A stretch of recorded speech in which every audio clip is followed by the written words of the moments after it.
Welcome to Philosophy from the Frontline. This podcast explores the intersection of philosophy, entrepreneurship, and veteran transition. Join us as we delve into the minds of successful entrepreneurs who have made the journey from military service into small business ownership.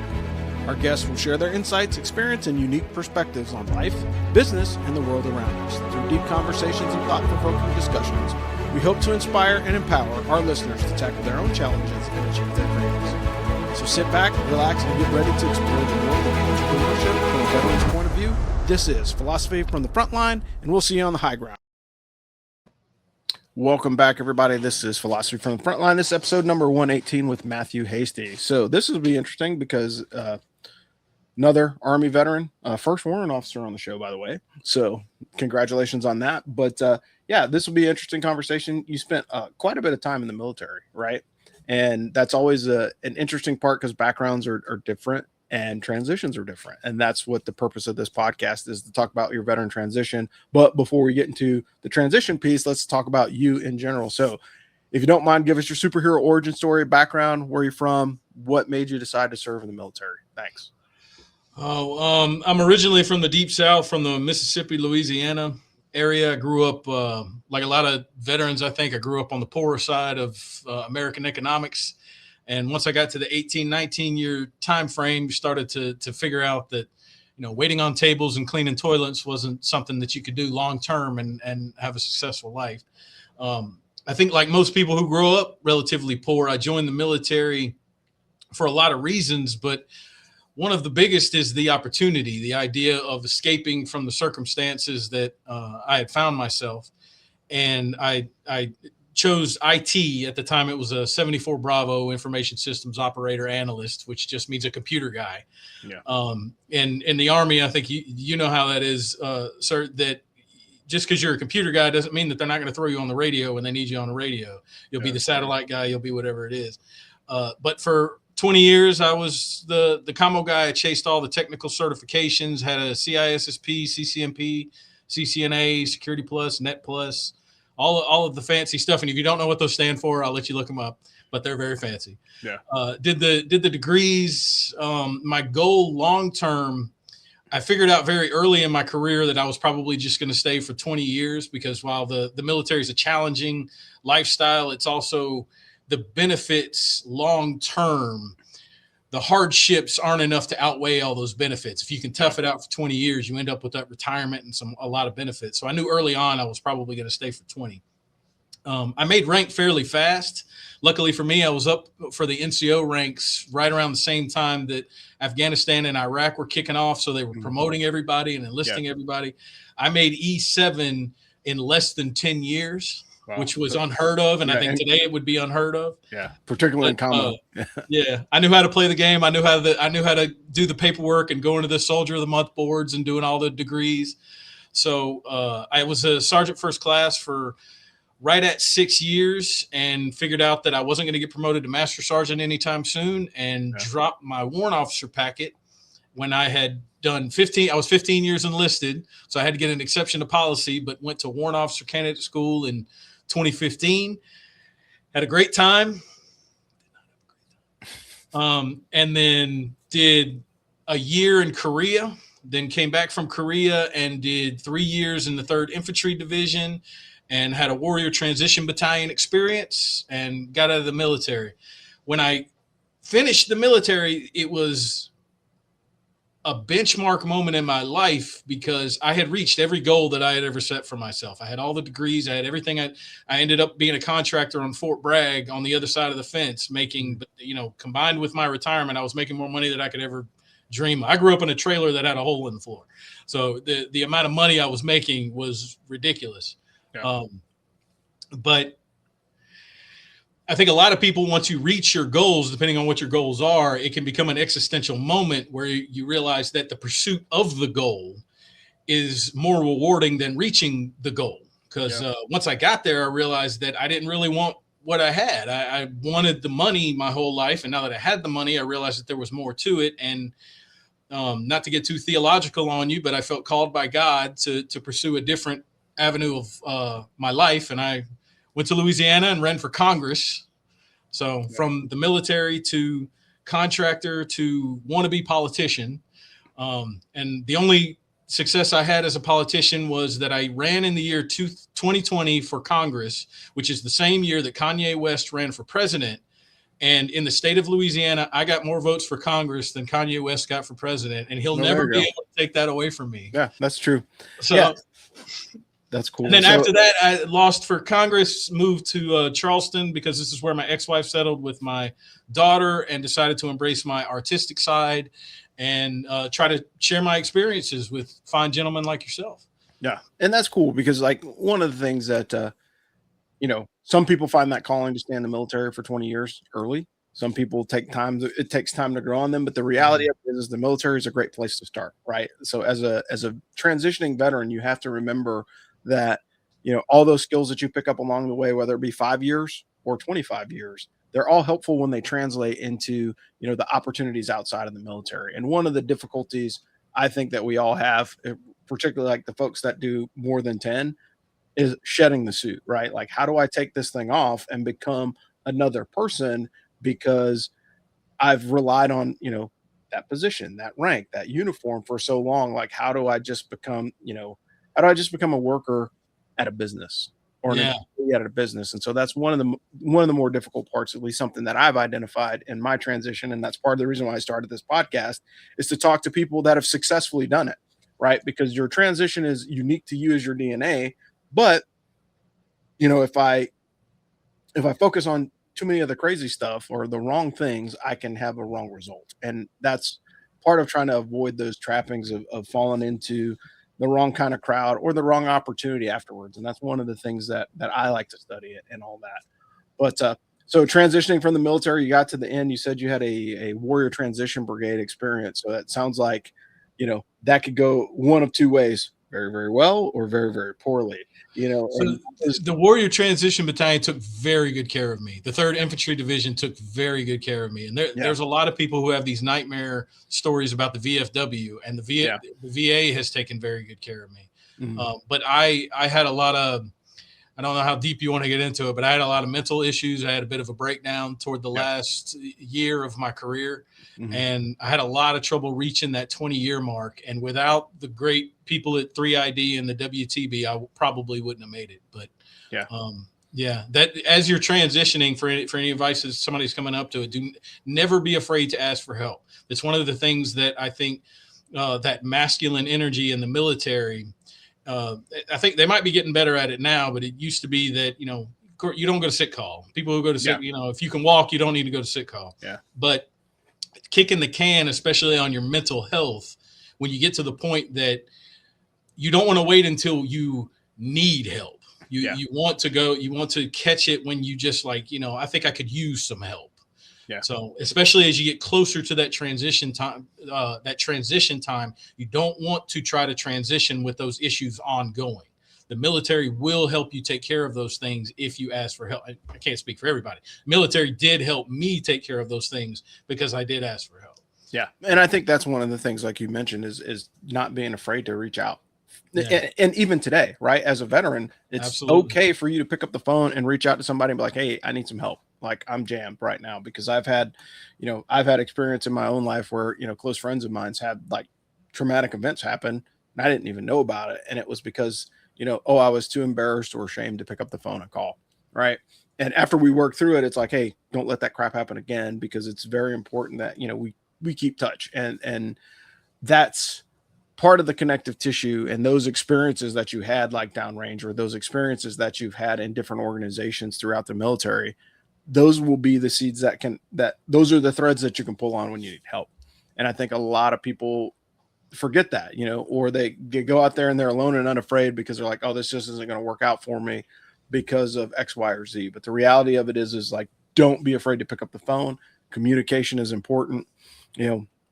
Transitioning out happens. I mean, like for various different reasons. So it's not just, particular to your case or anybody's case. It's just the way that, things kind of happen sometimes. And so, being able to get out. So I'm assuming that you hit 20 years. Oh yeah. Right at 20 years. I mean, it might've been 20 years and 2 days.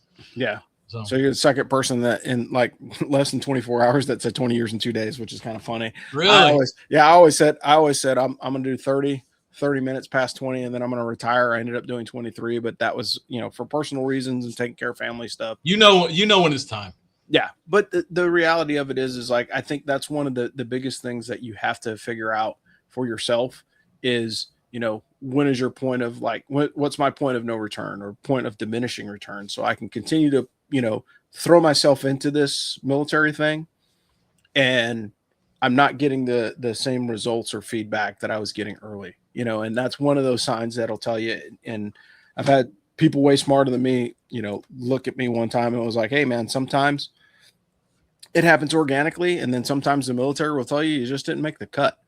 And there's nothing wrong with that because that happens to a lot of people. Right. And like, it goes back to your previous experience. Like if you make E7 very, very quickly, guess what? You're going to be stuck. Yeah. Right. Because there's people that will stay in because like there are certain MOSs out there that are not as strenuous as others. And so like, if I'm a senior commo dog in the Army, like, why would I leave? Like, it's a pretty great gig, like it really is. And so like having all those certifications and everything else, like, yeah, you may be passing up on opportunity or money in retirement, but like retirement's pretty good at 28 or 30 years, right? In the military. So that's definitely something that happened. So one of the things I did see in your background is like, you have a lot of education, and education is not something that typically, senior NCOs or they're doing it now, right? We're swinging back into that. Like, hey, we need to have smart NCOs and warrant officers in the Army. But like, what caused you to pursue that education? Because I think, from a stress inoculation standpoint, and I talk about that a lot on the podcast as well. So like more intelligent people react better to stress because they have more opportunities to deal with it. Right. So like if you're sitting in a, academic institution and you have to write a paper, yeah, it's stressful. Is it stressful as combat? No, but it will help you process in real time, things that can happen to you in the battlefield. But like, what was your inspiration to go back to school? Because I know like I've worked with seniors that were like, oh, you don't need college. Like, look at me. I made sergeant major and I didn't go to college. And it's like, yeah, but you're also a doofus. So what made you think? I forget who said it, but it was, never mistake education for intellect or something like that. But I firmly believed very early in my career, really, that you say what caused it was mentorship. Yeah. I had some great people above me and beside me that early in my career, I was kind of contemptuous of the idea that, don't take this the wrong way, Lieutenant Colonel, but I was kind of contemptuous of the idea that just because somebody has a degree that they should be, now I got to call you sir. Look, you have a degree. But of course, it's more complicated than that. Yeah. Early in my career, that was my opinion about degrees. Yeah.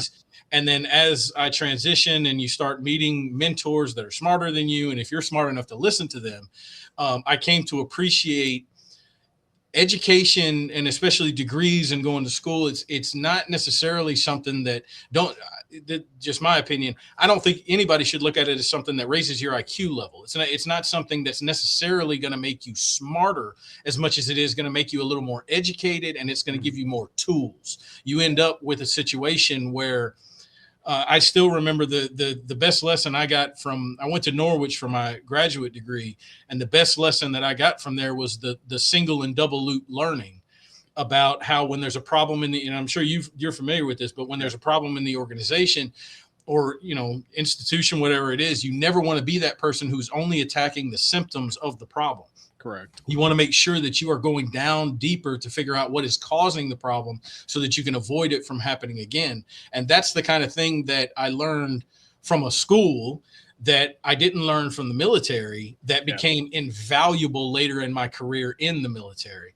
And so those small examples tell me that, and even now I've considered pursuing more degrees, but luckily with there's opportunities like this. There's on podcasts where I can interact with people who are smarter. The one thing that education has taught me more than anything is the humility to listen to the experiences and the information and the education of others. And once you fold that into your personality, you realize that education never stops, stops. I'll be at the store in line at the gas station, and I can talk to the cashier and learn something if I have that mentality. So it really gave me a passion for learning more about everything. Did that answer your question? Or 100%. And that's that's something that, typically we don't talk about in the military, oh, you don't want to be the smart guy, right? Because the smart guy usually ends up on staff, which happens quite often, right? So you are a glutton for punishment if you continue to pursue education. But the other piece of it is like, it allows you to get into, and like some of the strategic planning discussions that we talk about is the solution space, right? So I can see the problem, but as to your point is like, I can see where this problem is coming from, right? So like, yes, that's what I got co-ops guys to fight the current fight, right? Like they're putting out the fires, and I'm thinking, 90 days, 6 months, a year down the road, and planning those contingencies to prevent the fire that's, being stamped out right now from happening again. And how do I do that? And so that's certainly something that is a skill that's very applicable, right? And it's applicable into your day-to-day life, because it's like, hey, look, if you're good at anticipating requirements in the Army, then, it's a much slower pace when you're in a commercial environment, right? So when you're working in a commercial environment, like, hey, maybe your ebbs and flows aren't quarterly, maybe they're biannually or annually. And so you have a little bit more time to plan those things, but you still have to, identify those points of friction, go to those points of friction and help remove them. And so many of those skills translate over the understanding of second and third order effects, the understanding of even down to the NCO level, the importance of building a team, the importance of, you want to motivate your employees so that I don't want you to come in and click a clock and just run out the clock. I want you to understand how what you are doing ties into what the whole team is doing and what the team is doing and how that ties into what the company is doing. Once you have these experiences and you're smart enough to take the education from both the day-to-day experiences and the things you can get from school and the interactions that you can get from others, it gives you a toolbox that makes you invaluable. Now, that might mean more work for you. Yeah, true. But it can also mean a bigger paycheck depending on how you wield it. And I think that's an very important aspect of it. So two things, right? So like as a veteran, and I say this on this podcast a lot, and it sounds like I'm beating the drum because I am. And the drum that I'm beating is like, look, you spent time in the military, you are never going to get paid exactly what you're worth. It's just not going to happen. It's not going to happen. And it's not because of any other reason than some people just don't understand. The way that compensation happens out in the civilian world is not the same as the way it happens in the military. So you're always going to fall a little bit short. Can you get close to it? Yeah, 100%. Like, and that's a planning factor too. Like, hey, look, I want to, like the guys that are like, oh, I'm getting out of the military and I'm never going to work again. Good luck with that. You got 2 kids that are about to go to college. I want to see how you pay for them, on a fixed income. Right. And so we know that that's probably not true. And for us, as veterans, the other part of it is don't be afraid to pick up a job if that's what you need, or a career if that's what you're interested in. And like those are 2 different things. So a job just helps you pay the bills. A career is something that you can do for a period of time that you could either retire from or put yourself financially in a place where you don't have to work anymore.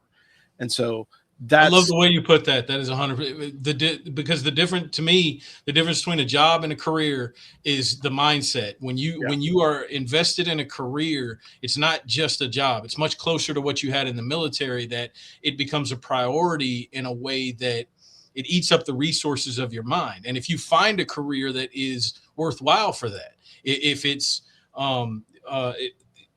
there's a CW5 mentor of mine who's named Roy Rucker, who is now he has a federal contracting company that is all his, and he has invested in this to a degree that it allows him to not only to use his expertise but to continue to serve his country, and that provides him with a purpose and goals that are matching more of a career. Whereas if you want to get out and you want to be the Walmart greeter, that just have yourself a job so that you can maintain your income, but make sure that those resources that you have in your brain of purpose and goals and what you are spending those resources on, it has to go somewhere.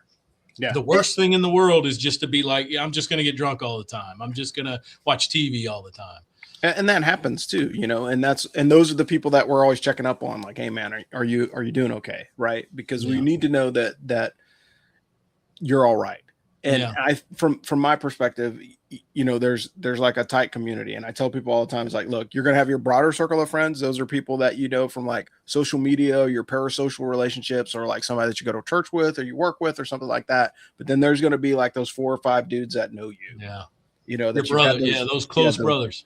those deep, intimate conversations that you can like ping them and say, hey man, what do you think about this? Or what are you thinking on that? And I think that that's very important. So, you went through the Army, went through education, which is important. You said you ran for office. So we got to come back to that because like politics is a very hot button, volatile issue in our country today. But I'm of the mind, and I say this, like I am an independent and I will debate with anyone. Like if you call me on the phone and you are a, prospective candidate, we will talk. And based off of your responses, whether or not I will respond to you as a candidate or your party's platform. And I have literally had debates via text and actually have had phone calls with candidates in North Carolina and had conversations with them. And like some of them are like, wow, you're pretty informed. And it's like, well, yeah, like, don't you want informed constituents? But so you were going somewhere, but I have to pause this and ask, because this is kind of a passion of mine. And I have to ask, why haven't you run for office?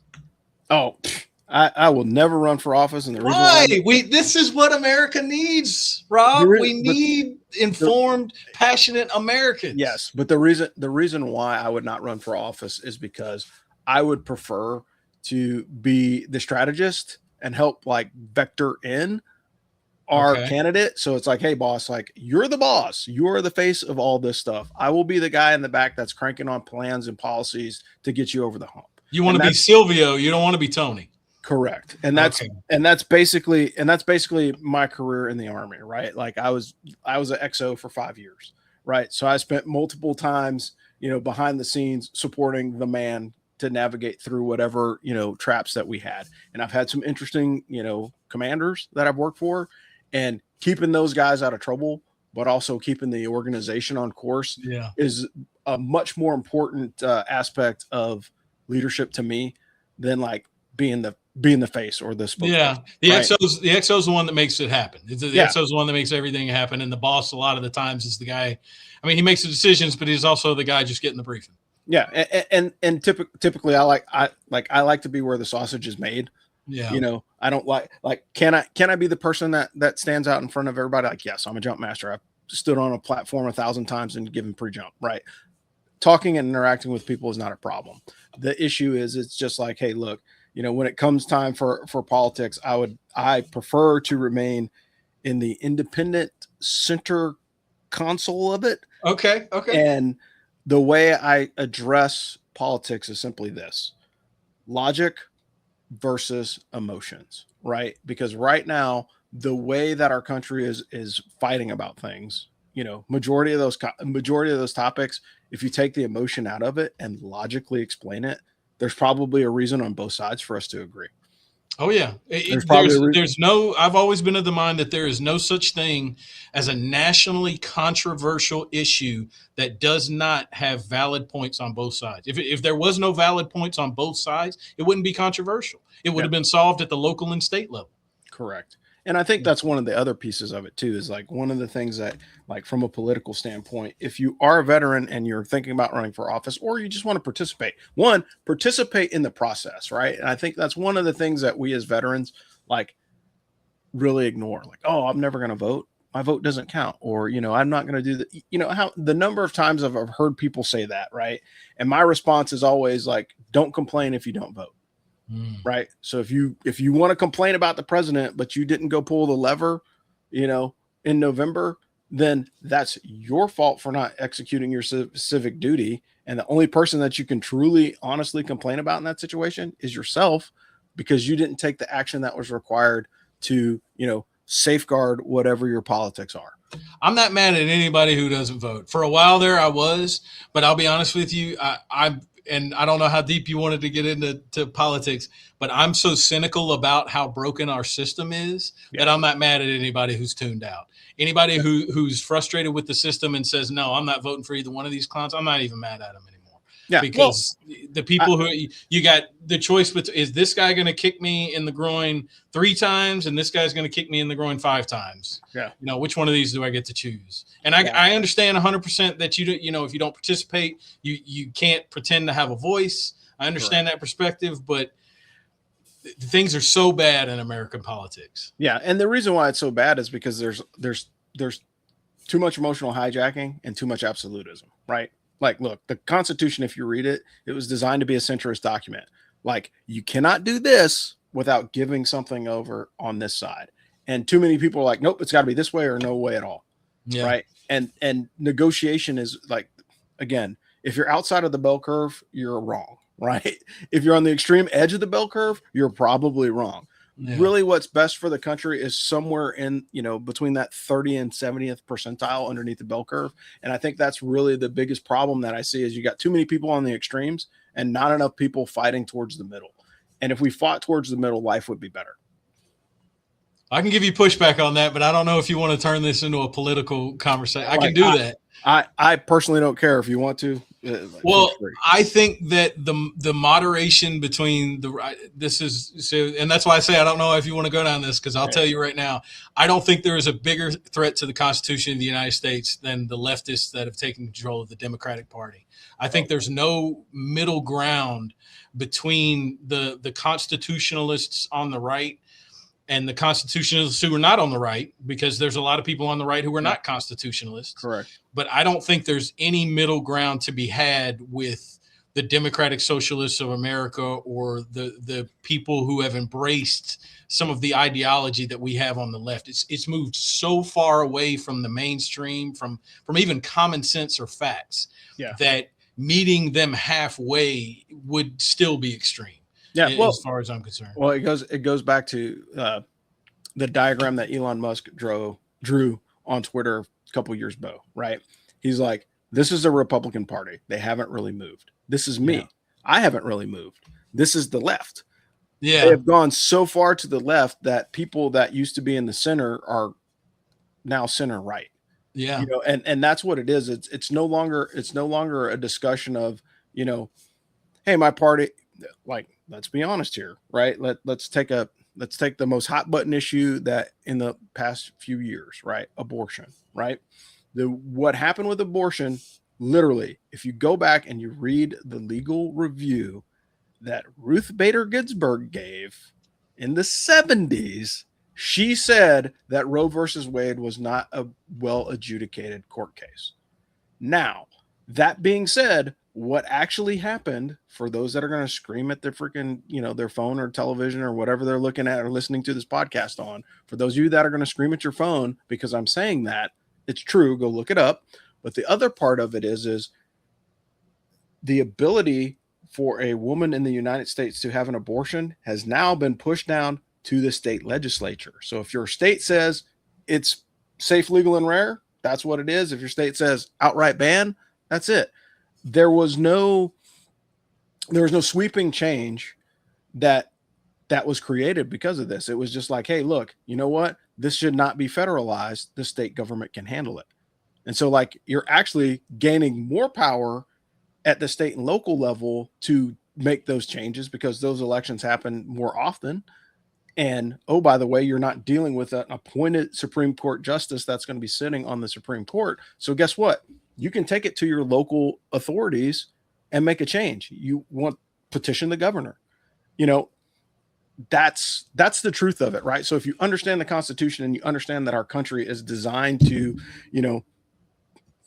it's designed to fight towards the middle. The problem is we have people that are so far to the extreme that the middle is too broad now, right? So they're no longer under, the 30 to 50th percentile of the bell curve. It's shifted. So if the left is so far away, towards one side, then, what used to be the center is now the left. Yeah. Right. And that's part of the problem politically. And it doesn't matter. And it's the same thing with like extremism on the right. Right. Like we say like, oh my gosh, like it has to be absolutism. No, there's really, a savvy person could see this. And my perspective is, and I tell people all the time, my politics were colored by my deployments. And the way that a Republican administration responded to a Democrat, to a Democrat-led administration were completely different. And so like there were limitations that we had as soldiers that put our guys at risk. Guess what? Those weren't coming from the Republicans, right? Hey, we're going to clamp you guys down. You can't do X, Y, or Z, right? And those of you that are in the uniform, you've lived through this, you've seen it. and you understand it. And I'm not saying to change your politics because Rob is saying like, hey, look, like I had a different experience leading in the military under Republicans versus Democrats. That's me, right? That's my experience. It doesn't mean that that's what you see or what your experience is. But what I am asking the audience to do is just be open to the discussion and not be emotional about it. Well, and that I think what I'm hearing anyway is that what you're talking about, that between 30 and 70% on the bell curve, those moderate, reasonable people that are in the middle, who are capable of analyzing both sides of the situation, who are capable of looking at information with an objective mind, those people need to be speaking up more, because what's happening is, because the extremes on the right and left have become more and more powerful in our politics, the unreasonable people gaining control has caused the reasonable people to start to check out. Yeah. And as more reasonable people check out, the unreasonable people gain more and more power, which causes more and more reasonable people to check out. And the net result is what we see right now. But I agree with you 100%. I'll throw some facts out there for any of the audience that wants to know. President Obama, for various reasons, he was a good president, he was a bad president. But one thing I will tell you, the Iran nuclear deal that he did, regardless of what you think about the Iran nuclear deal, Iranian forces were actively working to kill American soldiers in combat zones.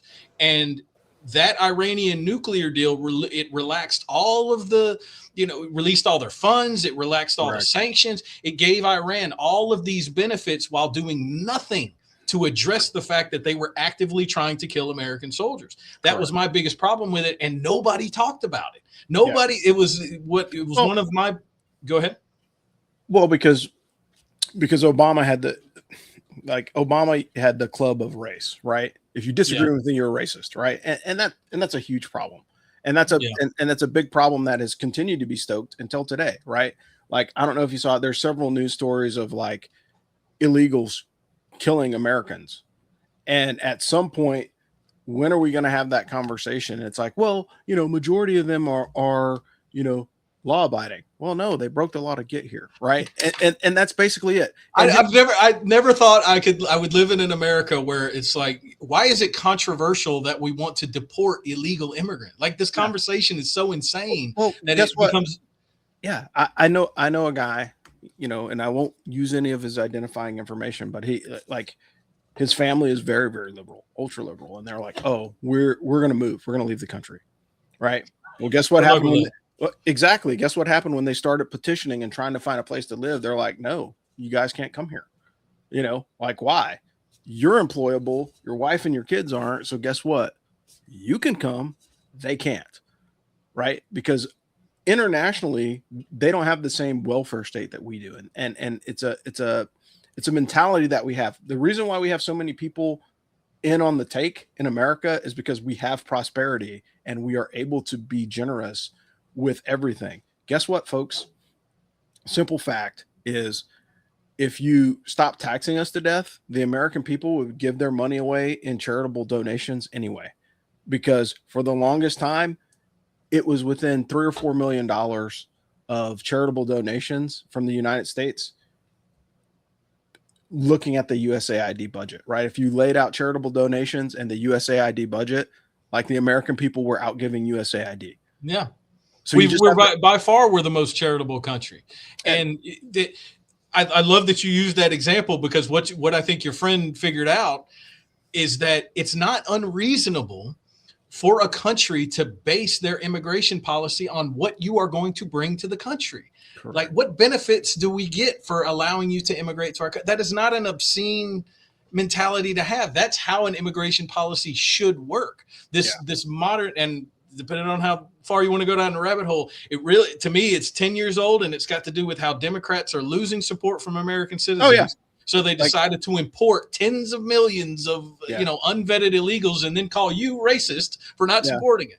Yeah, and for those of you guys that are listening, only on the audio version, I'm black. So, like, before you start stressing, so am I. You know what I mean? But you understand what I'm saying? But the reality of it is it's just one of those discussion points that, like, we don't understand. And the reason why we don't understand it as a society or as a community is because we refuse to listen to the other side. Yeah. Right. And that's and I can even give the other side of this argument. I've had these discussions because the other side of this argument is there are places in South America where gangs will literally kick in the door of a house, and the gangs go inside and they point the gun at the kid, the 15-year-old kid, and say, "You're joining the gang or we are going to kill your family." Yeah. And nobody should have to live like, I agree with, nobody should have to live like that. Correct. And depending on how deep down the rabbit hole you want to go, a lot of it has to do with some of the stuff the CIA did during the Cold War. Well, I mean, there's a lot to unpack. But like if you know Barry Seal and some of the things that happened in the 90s, there was a lot of narco terrorist support that was given because those narco terrorists were fighting people that we wanted them to fight. Oh yeah. Right. And like all this stuff. Again, I couldn't believe they allowed Sicario to be made into a movie. I'm watching that movie going, I can't believe that the Pentagon didn't shut this down. Correct. Well, because it's a work of fiction, right? Oh yeah, it is. Quotes, right? But that's part of it, right? So the reality of it is people watch Sicario and just think it's a movie. Yeah. Right. I was amazed. I was like, oh my God. People watch a movie like American Made and are like, wow, Tom Cruise did a really good movie.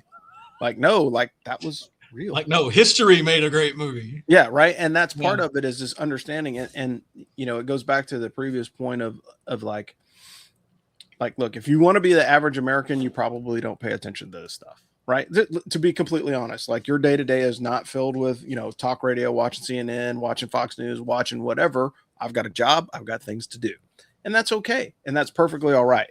What I prefer for my politicians is somebody that's going to shoot me straight, somebody that's going to mean and mean what you say. Yeah, and somebody that's going to be honest. And I think that's one of the things that has eroded. And I will say this, and I blame Arsenio Hall and Bill Clinton for this, right? And the reason why I say this, I'm old enough to remember when he played sax on the NCAA, right? But when he did that, what it did was it started to erode away at the mystique of the office of the president, right? And so then the president became accessible, and then the president became, a punching bag for political rhetoric when George Bush became president. And then when Barack Obama came in, he became a celebrity. And guess what was the result of that? Donald Trump becoming the president, right? So if you didn't like the fact that Trump got elected as president, you got to go all the way back and look at Bill Clinton and look at how he created that trap door for us as Americans to look at the president as like this normal person that happens to have things going on in his life, and he just happens to be in politics. That's just his job, right? When you create, what a public speaker! It's the demagogues of the emotional factions of democracy and the demagogues that they prop up, over and over again, the same patterns of history. And once we got to that point where there was so much access, then people started, we turned the presidency into a popularity contest, right? And that's why whoever's got that best gotcha moment. Correct. Right. It's all about catching them on a hot mic or catching them in a debate that like, it's going to go viral on YouTube or whatever. Right. And what has happened is we've lost the ability to have statesmanship. Right. Guess what? I would tell you over the last, most of my adult life, time in the uniform, most of the people that were senior leaders were not statesmen. Right. Yeah. Everybody's like, I'm going to break this down. I'm going to hurt some feelings when I say this, and we're already talking about politics, so I don't care anymore. But one of the things that happened is like, everybody's like, oh, Barack Obama's foreign policy was so amazing. There's a private in freaking 3rd Brigade, 3rd ID that knows more about national strategy than the president does because he's on the ground, right? And that's one of the things that drives me crazy is like, yes, there's civilian control of the military, but it doesn't mean that they're right. Absolutely, 100%. If you disagree with something that and guess what, we have to shut up and color. Like that's the phrase in the military that we use a lot. Like shut up and color, do your job, right? And I'm going to do my job regardless of who the commander in chief is, and I'm going to honor this nation regardless of who the president is. But the reality of it is like we have a lot of people that have never served that are senior people responsible for making decisions. Like, look, the 536 people that are responsible for making decisions in the United States, how many of them actually could pass a background check to hold a top secret SCI clearance? That's a great question. That's a great question. And if you want to know one of the reasons that we've had this decline, those 536 people, compare the statistics on how many members of Congress, House, Senate, President were veterans in the 1970s versus how many are right now. Because exactly what you said, statesmanship requires a level of humility and wisdom that only comes from being a follower. It only comes from being a follower and then learning how to become a leader. The military provides that for you, and you get out of it what you put into it. But the military provides that for you in a way that no other institution or organization does. Correct. At least in my opinion. But I agree with you on her. Statesmanship is so far removed from where we are now. And that's what I keep trying to ask anybody who wants to have this conversation about America is, when was the last time you saw any elected representative do what is best when it conflicted with what's popular? That's the problem. And anybody who's ever led a team knows that you can't accomplish a mission by public or popular opinion. Yeah. I can't get everybody in the platoon's vote before we go and take that hill. It's just not something that's feasible. Yeah. I need you take feedback, because just like the privates can teach you stuff like anybody can. Yeah. But when there's who's going to come up with the plan? That's what the leader does. That's what a republic is supposed to be. Yeah. When you touched on this a minute ago, I don't need you to be informed on foreign policy. I don't need you to know everything about what's going on in your politics. What I need you to do in America as a republic, don't be invested in these single issues or these gotcha moments or these headline news or these 30-second reels. I want you to be invested in your local community so that you can pick that representative to go to the House from your local community, that you can pick that member of the electoral college from your local community, that you can pick that state senator to go and that's the original design. We were so far removed from democracy that the local population, the democracy was about picking people to make decisions, not about the people making the decisions. Well, and we're getting to the point. Sorry, I'm you're fine. No, but you're fine. And discussion is good, and that's part of the problem, right? We don't discuss things. And when you look at it from the perspective of like, what is a democracy? A true democracy is three wolves and a sheep deciding what's for dinner, right? And if you don't understand that, then you don't understand, completely unvetted democracy. And that's the problem, is like, you can't have the republic as it stands and is designed. It's democratically represented. There's democratic aspects of it, but it's a republic. And the reason why we have a House of Representatives is to ensure that states with, the flyover states, for lack of a better term, have the same amount of representation in the Congress, right? So they have two. Why? Because those two senators, their vote matters just as much as the House of Representatives. And the reason why the House of Representatives is, it's enumerated based off of population. And all these things that are happening, folks, are designed to sway the population. Like, look, if you look at the map, if you're looking at a legitimate electoral map, you've got seas of red with blueberries all sprinkled throughout of it. It's like tomato soup with blueberries in it is the honest way of looking at it. And you're seeing that, right? Like, look, I had a conversation with a guy and he was like, man, I think the dude in New York is going to do a great job. And I was like, okay, why? And he looked at me like, he's like, well, what do you mean? I was like, I don't trust anyone over the age of 32 years old and their first job is elected office. Sorry, right? It has nothing to do with him. He might be the nicest guy in the world. But if you're that's a beautiful way to put it. Right. Yeah. But like, I'm going to be in charge of making all the decisions for this municipality. Like, that would be like me going down to the high school and grabbing somebody and like, hey, you're going to be the mayor of Fayetteville, North Carolina. Good luck. Right. Like, I can almost assure you that person's going to fail because they don't have enough life experience doing other things that allow them to build anything. Right. And so when your parents are rich and then you run a great campaign and convince people to vote for you, and now you're in charge, you're stealing from people's pensions. There is no policy that he's doing right now that is based off of a budget that he created.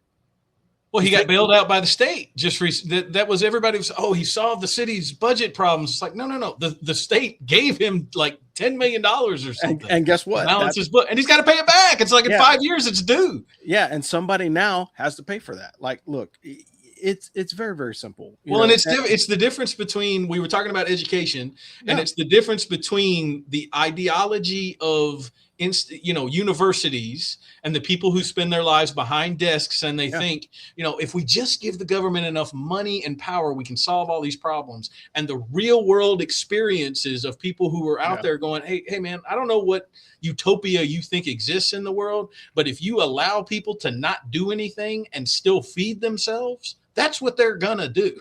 100%. Right. It's all like, look, we've all experienced like people that have things that we don't. And what did that do when we were growing up? Our generation just means work harder, right? Like, hey, that guy has a nice car, I want to have a nice car. Well, I guess I got to work hard enough to get a nice car, right? And that's used to be some of the fundamental values that we have in this country, is a hard day's work equals a rewarding day's pay. And if you work hard and save and make decisions that are responsible, you can have the things, right? And I think now it's like, well, what can government give me? I don't want, like, quite frankly, I don't want anything from the government. I want, want them to leave me alone. Right? Like, hey, for those of you guys that understand, let's break down the word liberal. What is liberal based off of? The word liberty. Supposed to be. Are any of those guys providing liberty? Like, no. Like, for those of you guys that, we watched it play out, and this is, it's the 30th of, we're recording this on the 30th of July, but we watched freaking a guy with a universal pardon plead the fifth numerous times yesterday politically, right? Doesn't matter what side he's on, right? Because he was a political appointee and he worked for 7 different presidents. But guess what? Like, at some point, and it goes back to, Christian Bale said it best in freaking, The Dark Knight Rises. You live long enough to be the villain, right? Yep. Because I guarantee you that there was probably a point where that man first started his career that he was doing some good, positive things for the country and the community. And then somewhere in there it got corrupted. And part of the reason why you keep people around like that is if they're corruptible, that means they're easily manipulated. And now once they're on the team, he's face saving, right? Like, none of the questions that he was asked yesterday. Brandon Gill asked him, or it may not have been Brandon Gill, Josh Howley. Somebody asked him what color his tie was. Somebody asked him what color the carpet was. What day of the week is it? He took the fifth on every single question. And what I say is, first of all, I got to correct you because we're both nerds and I'm not going to let you get away with it. It was The Dark Knight, not The Dark Knight Rises. That's right. And it was you either die a hero or you live long enough to see yourself become a villain. 100%. But that's the truth, right? No, you're 100% correct. No. And the thing that drives me crazy about it is I knew going into that hearing that he would take the fifth because the evidence is too damning. If you go and you look at his diaries and compare – this is what drives me crazy about this is that people, you are living in the smartphone age. There is no reason to be stupid. All the information is out there. Yeah, you got the Library of Congress in your pocket. Yeah. So look, go and look at the interviews that he gave during COVID and compare it to what we now have released in his personal diaries. This is not controversial. It's out there. You can tell that he was lying. And that's just the tip of the iceberg once you start digging down into it. But watching the way that people react to, have you ever watched the Yuri Bezmenov video that he did an interview in the 80s? Oh, I'll have to send it to you if you don't know what I'm talking about. It's brilliant. He was a KGB defector, and he gave an interview in the 80s where he was talking about how the Soviet Union was actively involved in ideological subversion all the way back in the 60s, and how by the time the 80s had rolled around, it was already pretty much completed because the universities were now operated by Americans, doing it to Americans. And where we are now is this Anthony Fauci is the latest example of you can't reach people that have been demoralized, people that don't have that central objective reality that they base their morals in. You can't reach them with facts, reason, logic, truth. It can be out there in plain English on interviews and with released diaries, and you're still not going to make them understand. Yeah, we're cruising. Like, if you guys are worried about Iraq or Afghanistan, right? As veterans, you should be, but like as our country, we're falling into that same trap, right? Whereas, like, if you look at those countries early on, they were the pinnacle of science, technology, mathematics, healthcare. Like, they had all these wonderful things going on, and then at some point they decided, like, ooh, we don't want to do that. That's no longer considered a gift from God. It is, some other thing, right? And I don't know what that is. Prosperity is a gift that is bestowed upon us because like we're doing things differently from other people. And that, and I think at the nation state level, it's a lot like what we were talking about earlier, where you realize when you reach your goals, you realize that the struggle to reach your goal is usually the more rewarding part than actually reaching the goal. And I think with America and with a lot of these other countries, what we are starting to realize now that for our entire history, a lot of people have been fighting for, we want the American dream to come true. We need more justice. We need more of this and more of that. And somewhere along the line, justice transitioned into fairness, which is more based in emotions. And now we have a situation where nobody likes to appreciate the prosperity that they have. They want more and more and more to the point that the nation will end up, destroying itself, just trying to make everybody happy without realizing that the struggle to be happy is where happiness comes from. And correct. That's Well, and the other piece of it is the political ladder pulling. And that's one of the things that, we'll talk about, and then we'll transition into your mentor discussion really quick. But the political ladder pulling is a huge problem, right? So you watch all these people make money, like the Steve Jobs of the world, or the Jeff Bezos of the world, or even some of the people that are currently in office, right? They get elected, and then what do? They make their money, and then they pull a ladder up behind them so nobody else has the same opportunity to have the same level of prosperity that they had. And that is a huge problem, right? The American dream is like, I can start with nothing and build myself into something, right? That's what it is. And guess what? Nobody's going to, maybe you get some charity along the way, maybe you don't, but no one's coming to save you. No one is coming to save you. Yeah, no one's coming there to accomplish your goals for you. There's a generation of people, and Gen Xers are a certain kind of breed, right? And the reason why we are the way that we are is because our parents made us freaking feral. Like, go outside and play with your friends. Drink water from the water hose. Yeah, if you break something, if it's not life, limb, or eyesight, or you're not going to die, walk it off. I don't want to hear about it. Yeah. Right. And so there's an entire generation, and they always wonder, like, hey, why is Gen X so quiet? Because we're just waiting and plotting to see what happens, because we understand that like there's good and bad in the world. There's actually evil people, right? Yes. If somebody, like we're going through the logic of some people is befuddling to me. Right. So if you are a person that believes in abortion, I can 100% guarantee you that like there's situations both on the left and right that we can all agree on. Right. But as a community, and this is, and I'm going to attack the Democrats at a point that nobody's going to like. And I'll just say this, now we're importing people into this country that aren't from here, that don't speak the language, that don't understand our history, that don't understand anything. You know why we have to do that? Because now the left is starting to lose the black community, because there's a lot of black people that are waking up to say, hey, look, something's not right about this.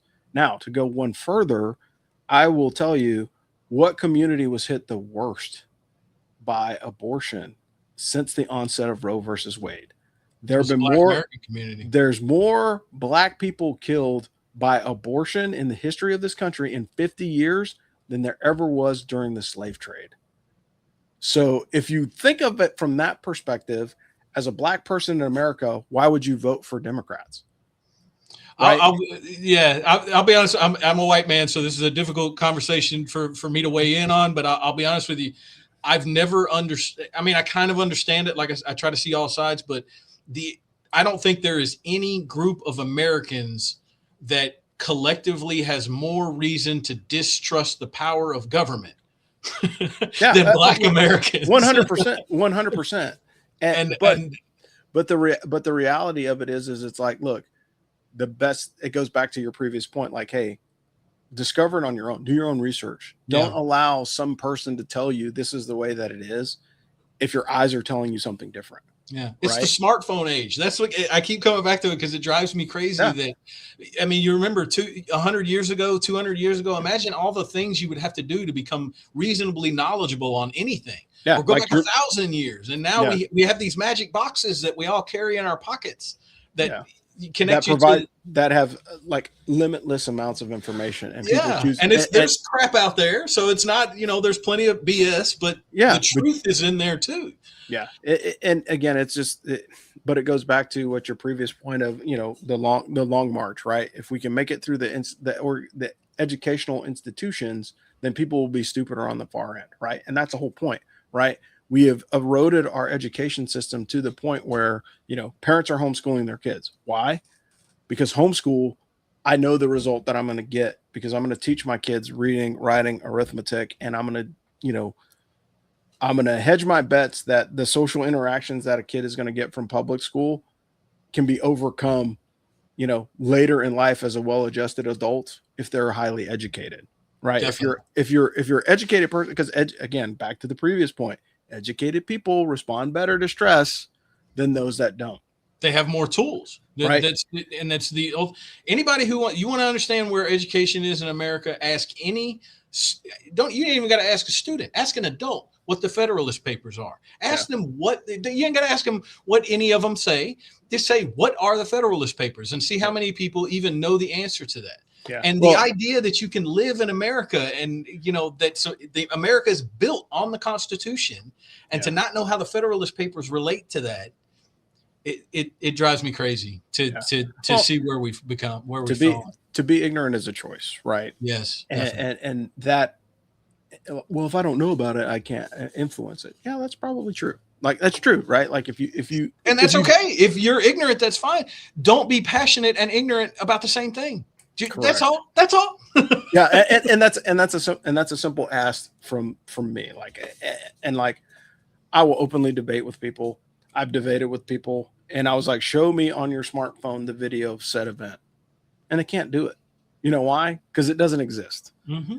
And when I say that, it throws people, because they're like, well, why would you, like, look, I encourage discourse. And I think that's one of the things that absolutely has been lost in our society, is that people cannot talk about this. We've talked about politics for 30 minutes. Guess what? There's no screaming. There's no yelling. There hasn't been an emotional breakdown. Why? Because we're being civil about it. And I think that's the most important piece. Like, I could 100% disagree with you and say, I don't see it that way. Right.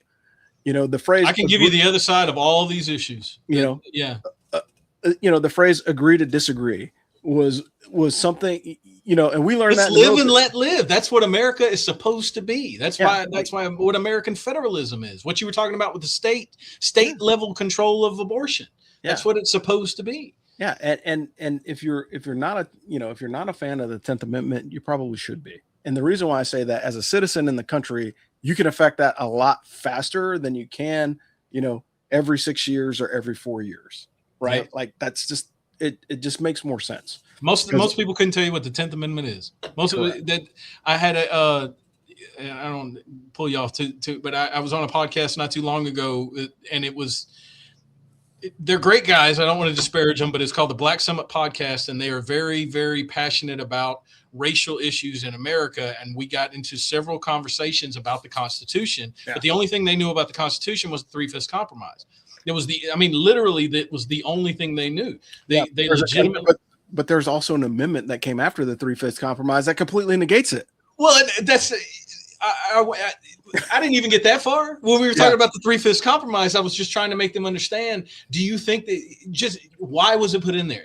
When you say the Three-Fifths Compromise, do you understand that that's not something they put in there just to, like, say black people are not people? I mean, there was a reason behind it. I'm not saying it was a good reason. I'm not saying it was justified. Yeah. I'm just saying, do you understand the amendment, or are you just mad at it because it was? But there's also two amendments that supersede it. Yeah, right? But I mean, it's the abolition of slavery and the Civil Rights Movement, right? Yeah, and the Civil Rights Act. So,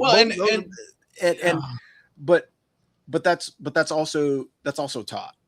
They probably were taught that way. And I tell people all the time, it's like, look, I'm the absolutely worst person to talk about race in this country. You know why? Because I was in the military most of my life, and I still, work and serve with a lot of military people now. So we have the advantage of serving in the military, and so it makes you a lot more colorblind.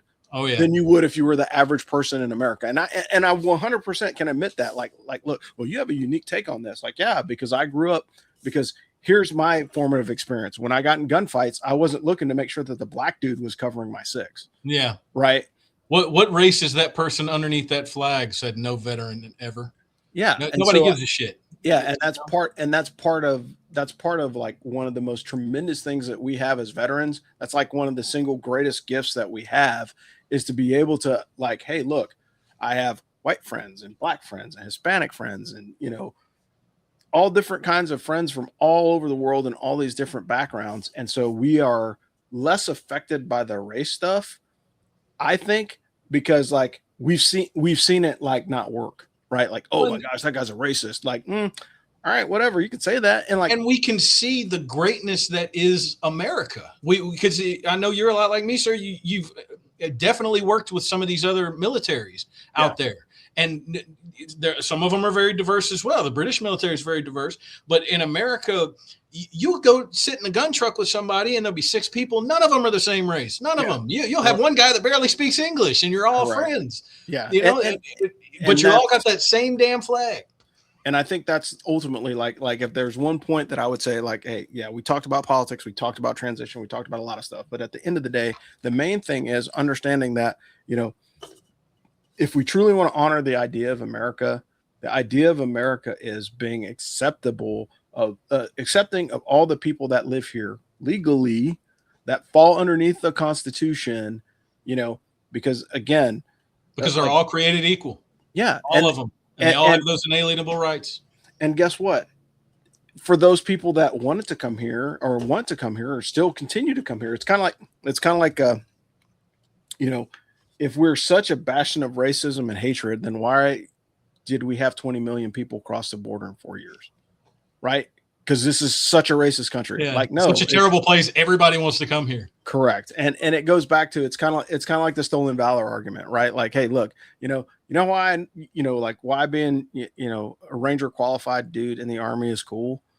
Because that's one of the first things that people fake, right? So like hey, as long as there are people that are faking the funk with that, or like, oh, I want to be I was a paratrooper or blah blah blah, like if there's something that I did in the military that people are continuing to fake that they did, then it's like, all right, then I was actually cool. Imitation is the highest form of flattery. Correct. And that's the real thing, in the United States too. Is like, for us, it's a matter of understanding that, like, yes, I have skewed vision 100%. And the reason why I have skewed vision is because I grew up in the military. My dad was in the Army.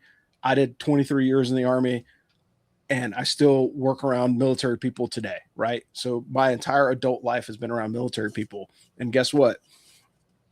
Have I seen racist people in the Army? Yeah, I've seen racist black people. I've seen racist white people. Guess what? They don't do so well, because everybody can see, because they're not team players. They don't understand that, the color of your skin has less to do with your ability to be on a team.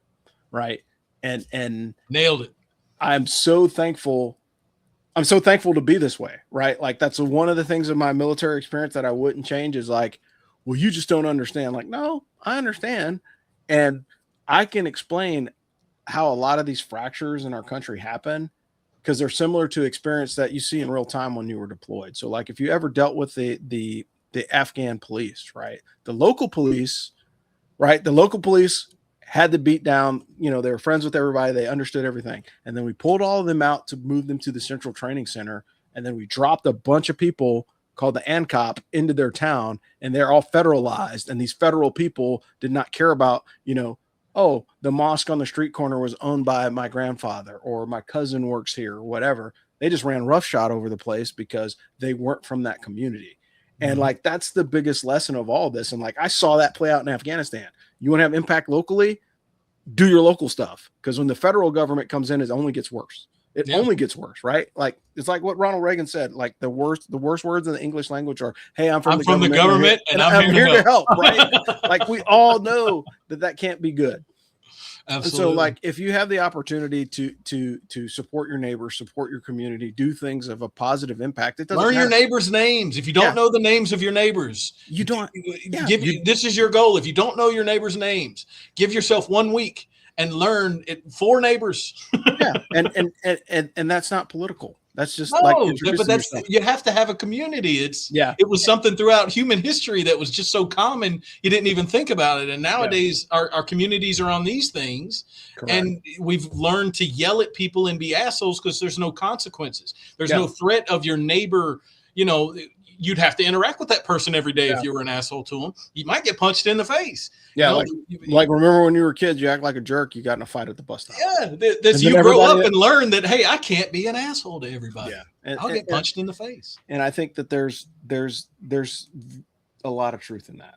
So we have talked a while. This has been great. I enjoy conversations like this because they're intellectually stimulating. But the reality of it is like we've talked about your transition.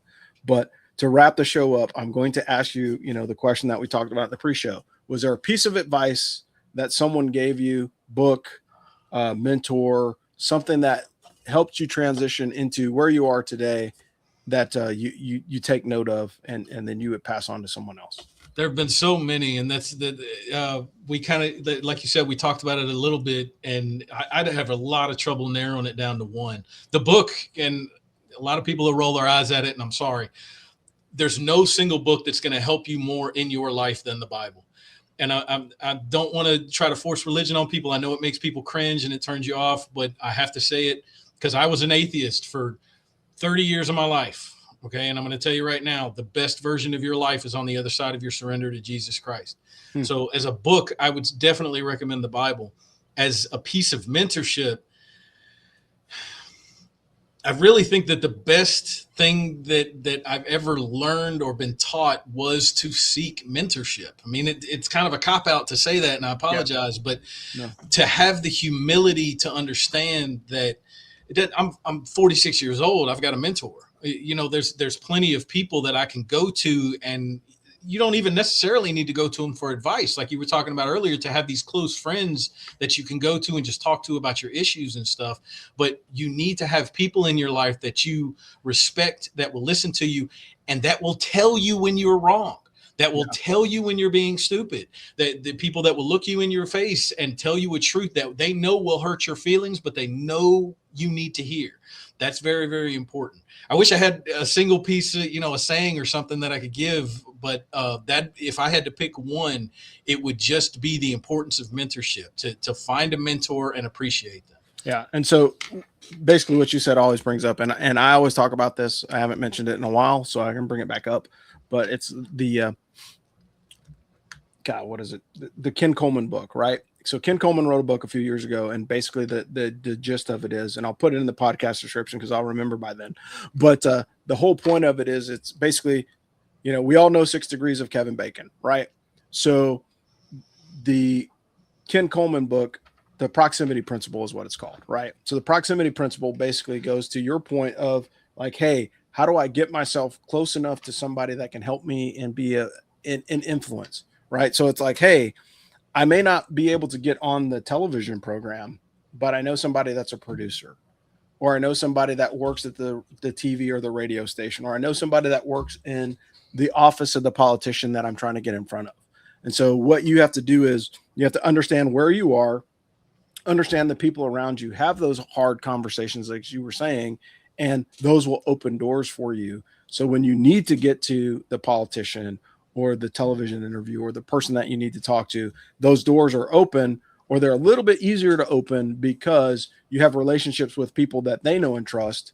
And so if I say, hey man, like I had a conversation with Matt the other day, he's a really good dude, you guys need to talk. And then I open that door for you, and then you basically build that connection based off of that. So the Proximity Principle by Ken Coleman is a great book for veterans to use because it will allow you to kind of, chart out, okay, I need to get to the CEO of this company. I can't get to the CEO of this company. So how do I do it? Oh, hey, I know somebody that works in the mailroom, or I know a software developer on that team. And then I talk to those people, develop a relationship. It's not about using people to get what you need. It literally is being in relationship with folks that can get you closer to the person that your ultimate goal is. And it goes back to what you said, that pursuit is a process. Absolutely. So, and I love it. I've heard of the proximity principle, but I'll be honest with you, I forgot what it meant. And listening to you describe it, it's beautiful because even if it fails, you are still developing a relationship with somebody who knows more about that thing. Whatever it is, the congressional office, the institution, whatever it is, even if they're in the mailroom, they know more about it than you do. And even if they do not become that gateway to the politician, you can still learn from that person. You can still learn more about what that information. So I love it. Yeah. And so that's kind of one of the things that I always do, but we're going to wrap the show. Matt, this has been great. Like, we could probably talk for hours. Yeah, have me back anytime. I would love to. We can argue about it. Just pick one issue, and I'll pick the other side, and I will argue with you like a Democrat. Yeah, I mean, but again, discourse is important, Absolutely. And we used to say this all the time when I was in the Army. It's like we could solve 90% of the world's problems by the water cooler. It's just whether or not anybody would listen, right? And so if we sit down and you have enough people of the right intellect and a purpose to accomplish something, you can get things done. And that's really the idea of America, right? It was a bunch of people that were basically, on this big island or archipelago, if you want to call it that, sitting here going, hey, we've got to do something that's different than England. And it became the United States as it stands. And 250 years ago, like what a great place to be today by comparison to where those guys were fleeing, religious and political persecution to, we're persecuting each other politically because we don't talk anymore. Yeah. For disagreement. Community. Yeah. But for the team here, it's got Matthew Hasty calling from the great state of South Carolina. And I'm Rob calling to you out of Fayetteville, North Carolina. And this has been Philosophy from the Front Line. And we will see you guys on the high ground. Thanks. Thank you for tuning in to this episode of Philosophy from the Frontline. We hope today's conversation gave you valuable insights into the journey of veterans transitioning into the world of small business. If you enjoyed the show, please subscribe, rate, and leave us a review. It helps more people find us and supports our mission to empower veteran entrepreneurs. Stay connected with us on social media and visit our website for more resources, tips, and episodes. Remember, your service doesn't end when you take off the uniform. Your next mission is just beginning. Until next time, keep pushing forward, stay resilient, and turn your battle-tested skills into business success. This has been Philosophy from the Frontline, and we'll see you on the high ground. Thanks.